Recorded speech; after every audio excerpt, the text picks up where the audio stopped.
के बस बेकसू के कस रहा तो कल्ब सीना हदीर नबी पैगंबर नबी मुहम्मदुर रसूलुल्लाह सल्लल्लाहु तआला अलैहि वसल्लम के पूरे बेहद पाना दरूद सलाम अबुतर महबूब जुरे बोली अल्लाहुम्मा आमीन।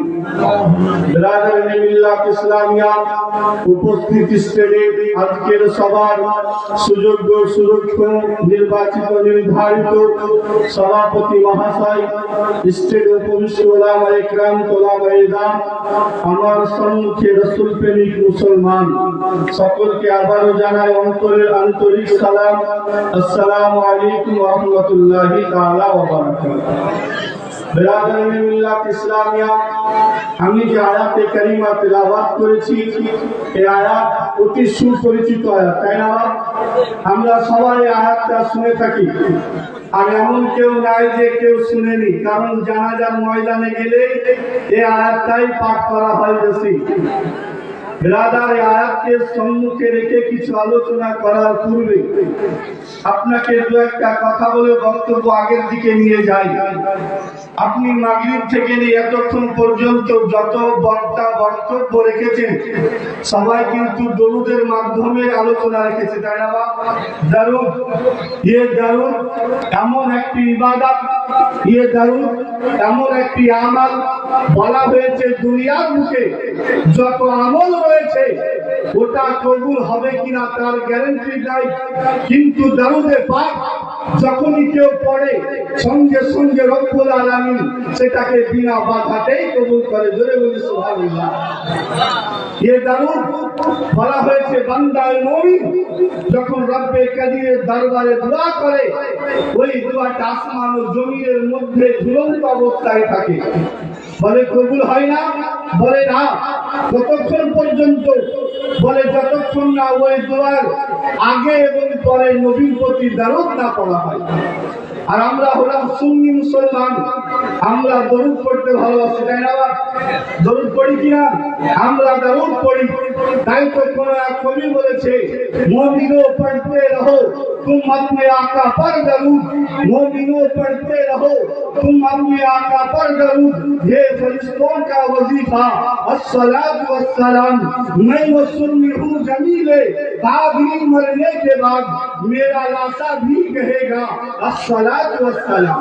सुभान अल्लाह। आए मोमिन তুমি তোমার নবীর প্রতি দরুদ ও সালাম পড়ো। বলে কেন?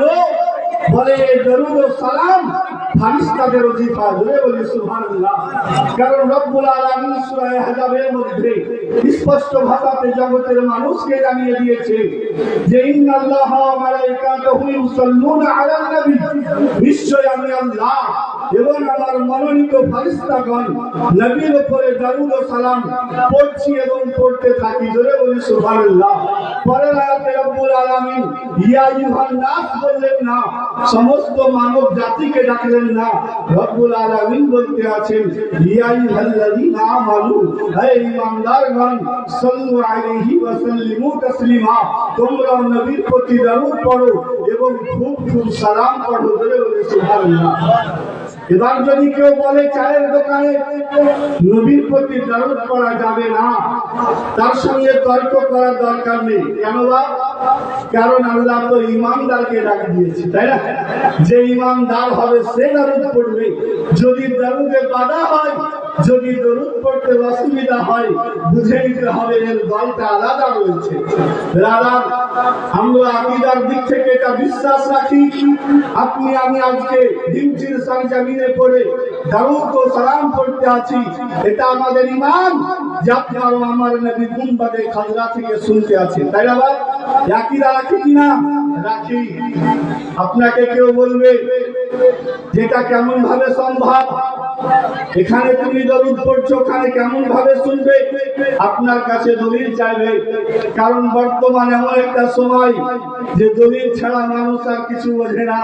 আর এটাও মনে রাখবেন আহলে সুন্নাত ওয়াল জামাতের উলামায়ে কিরামগণ যে কথাটা বলে সেটা দলিলের ভিত্তিতে বলে। জোরে বলি সুবহানাল্লাহ। আসল নবী শুনতে পাই কি পাই না? আপনি সূরা নামাল উঠিয়ে দেখুন, আপনার ও আমার নবীর অনেক পূর্বে একজন নবী এসেছিলেন যিনার নাম হযরতে সুলাইমান পয়গম্বর। কি নাম বাপজি? হযরতে সুলাইমান আলাইহিস সালাম, নাম তো শুনেছেন না? তিনি আপনার পুরো বিশ্বের বাদশাহ ছিলেন। তিনাকে আল্লাহ এতটা ক্ষমতা দিয়েছিলেন যে তিনি বাতাসেরও ভাষা বুঝতেন, জিন্নাতেরও ভাষা বুঝতেন, পিপীলিকারও ভাষা বুঝতেন। এ হলো পয়গম্বর ছিলেন। সূরা নামালের মধ্যে বলতে আছে একদিন হযরতে সুলাইমান পয়গম্বর তিনি আপনার ইরাদা করলেন, তিনি একটি জায়গা দিয়ে আপনার যেতে আছেন।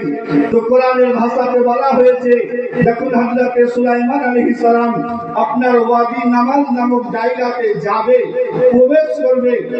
ওয়াদি মানে হলো এলাকা, আর নামাল মানে হলো পিপীলিকা। এই পিপীলিকার এলাকাতে যখন হযরতে সুলাইমান আলাইহিস সালাম যাবেন, তো এই পিপীলিকার মধ্যে একজন রানী পিপীলিকা, মহিলা পিপীলিকা, সে আপনার তার দলবলকে বলতে আছে তোমরা তাড়াতাড়ি গর্তের মধ্যে ঢুকে যাও, কারণ আল্লাহর পয়গম্বর হযরতে সুলাইমান আলাইহিস সালাম এবং তিনার সৈন্যবাহিনী আসতে আছে, হতে পারে তিনার সৈন্যবাহিনী